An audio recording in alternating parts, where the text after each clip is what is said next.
Summer is here, and that means it's time for live concerts. And this summer is likely to bring in billions of dollars in touring and merchandising revenue from concerts featuring everyone from Taylor Swift to U2.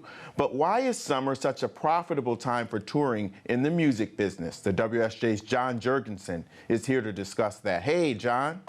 How you doing? All right, music man. Good to see you.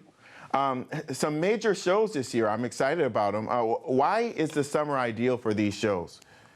Well, it's not just a good climate for seeing concerts, hot weather, long days. It's also a great time for touring acts to maximize their ticket sales. I mean, if you just think about it, kids are out of school for the most part.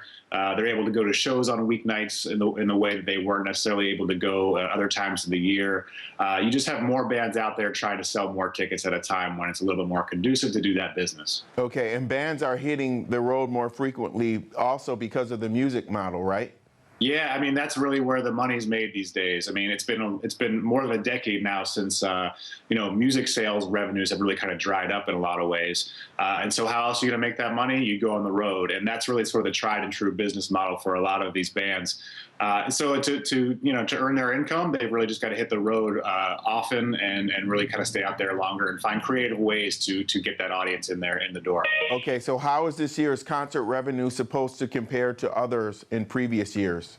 Well, it's kind of a mixed bag. I mean, on one hand, revenues are up. I think the concert industry in North America was at about $6 billion last year.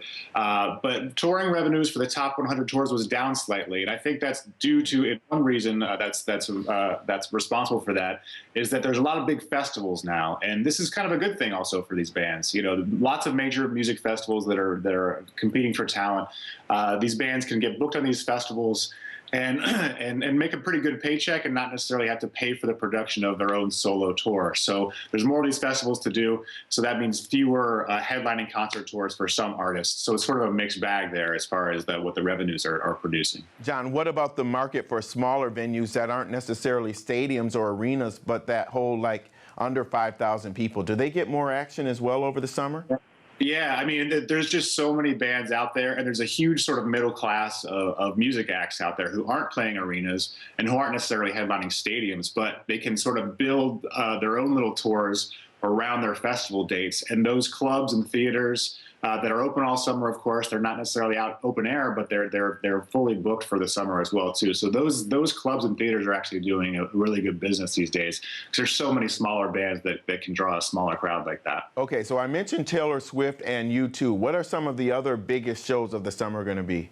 Well, if you think about the pop acts, who were the big names? One Direction, of course. They were the biggest touring act of last year in terms of gross dollars and ticket sales, and they're likely to be up there again this year because they're out doing stadiums as well. The Rolling Stones are at it again. They're sort of doing this tour where they're hitting spots that they haven't been to before. And if you kind of tick down the name of some of the veteran Well, the acts. Grateful Dead was one that really excited me because I know they're a big touring band and they don't perform much anymore. Yeah, well, I mean, it's been 20 years since Jerry Garcia died, and they haven't performed under the name Grateful Dead since then, since 1995. So they're reuniting for their 50th anniversary to kind of honor that tradition, and for what they say are going to be the last shows. And that's only 5 dates. It's not a full tour, much to the disappointment of many Deadheads around the country. But those concerts are just going to be huge in terms of just the culture around it, and also the ticket sales. The reselling activity that StubHub has told us they've seen for Grateful Dead is just kind of through the roof. So those are some of the most anticipated shows of the summer for sure. Right. For 50-year-old. I'm sure there'll be a lot of people that go to all 5 of those Dead shows. Thanks a lot, John Jurgensen, always. My pleasure. Thanks.